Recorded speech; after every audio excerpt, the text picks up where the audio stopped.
Hey rail fans, today you are the engineer on a BNSF intermodal train on the sawtooth profile of the Cuba Sub. Come get inside the cab with us.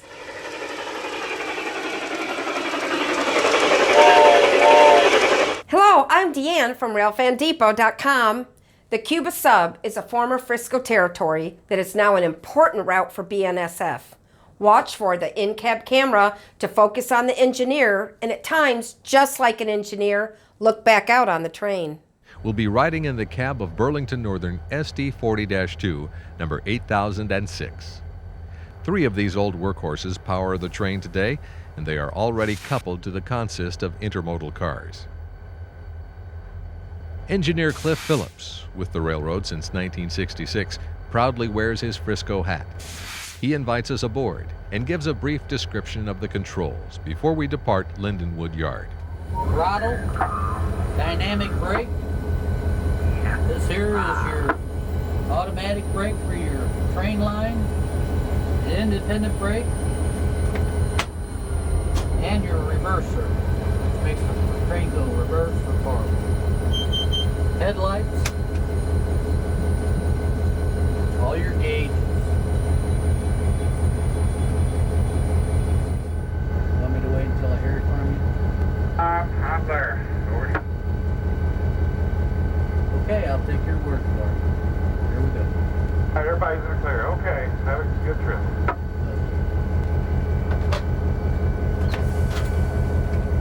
You gotta watch these guys, you just don't know it.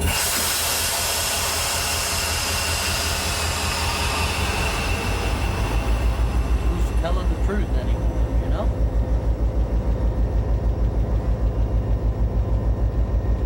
This gauge here is your amperage gauge.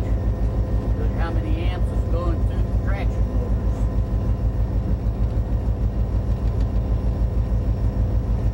This is my coffee. Come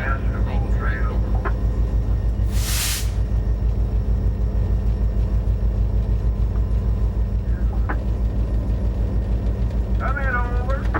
Down in this Z train, this BNSF What do you need to do for that?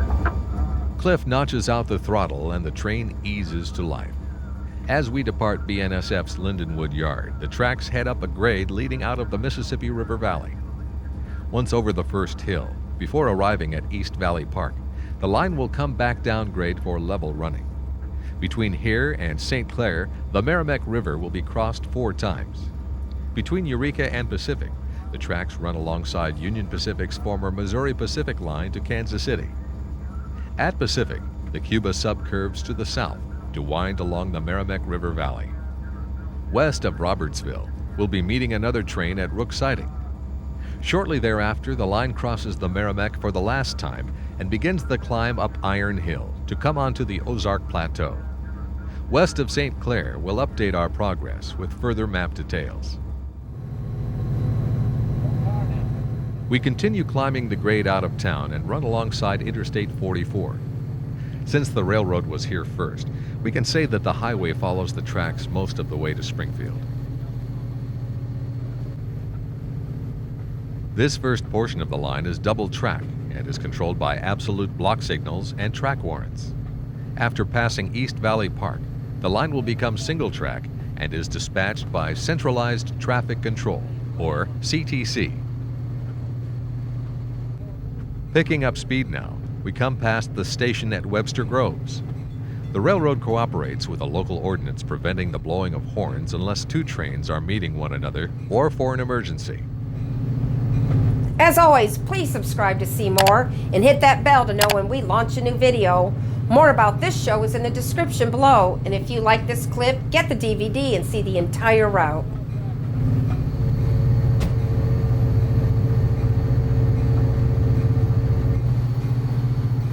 A 35-mile-per-hour speed restriction is in effect on this section of the line, but with 4 tons of train, we probably couldn't do much more. Over the top of the grade, the speed limit is raised to 45, and we're rolling right along now past the first online industry, a lumber yard.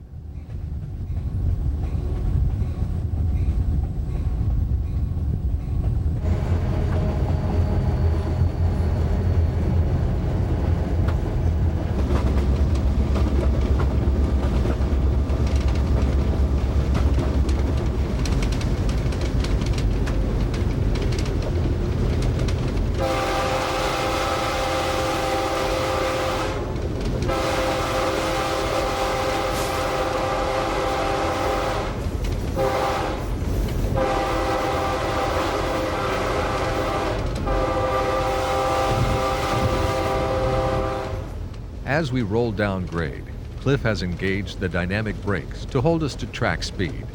Dynamic brakes use the drag of the traction motors to slow the train. In effect, the motors are turned into generators which create drag. The electricity generated is directed to a grid of resistors on the roof of the locomotive where it's dispersed as heat.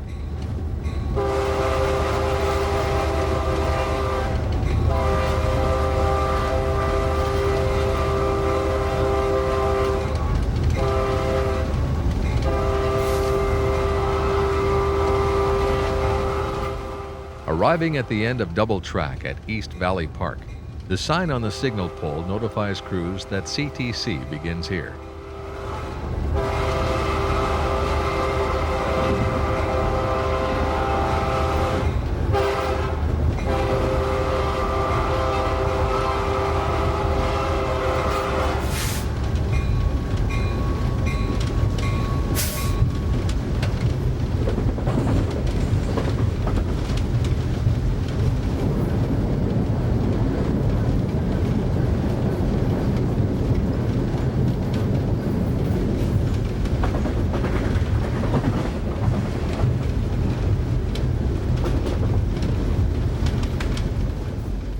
After crossing the first of 4 bridges across the Merrimack River, we come past the West Valley Park Y, leading to a Chrysler assembly plant.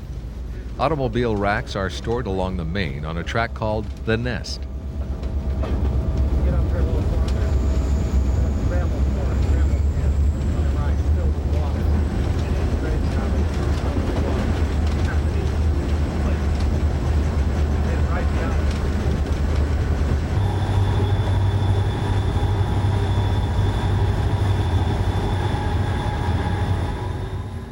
We pass a large sand and gravel operation along the north side of the line and soon arrive at the end of the Nest.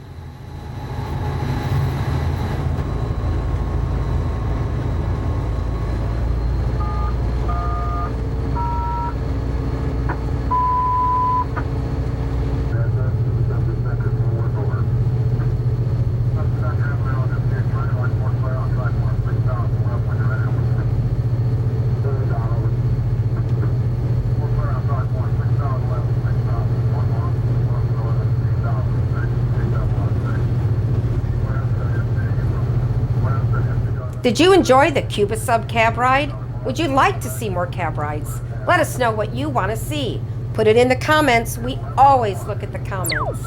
And do me a favor, click the like button and please subscribe.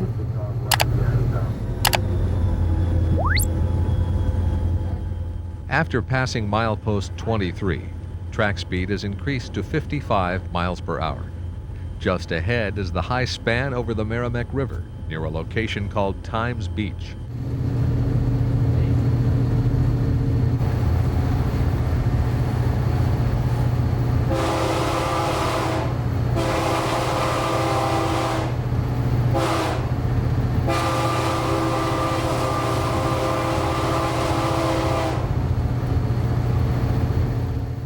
In the distance, the Union Pacific Bridge can quickly be spotted. As we come off the bridge, we pass the beginning of 8,150-foot-long Eureka Siding. Times Beach is located to the left. This is the spot made famous by dioxin contamination. The area has been cleaned and is now open as a regional park. Passing through the town of Eureka, we run alongside the Union Pacific tracks for the next 6 miles to Pacific. Maximum speed on the Cuba Sub is 60, unless otherwise posted. We're doing about that speed now, but don't get used to it, as a surprise waits for us just ahead. A yellow board stares us in the face and is totally unexpected. Cliff safely drops our speed down to the restricted and prepares to come to a complete stop. A tamper was working earlier and has probably knocked a connecting wire off the tracks, which caused the problem. Repeat, no defect. Total axle 2.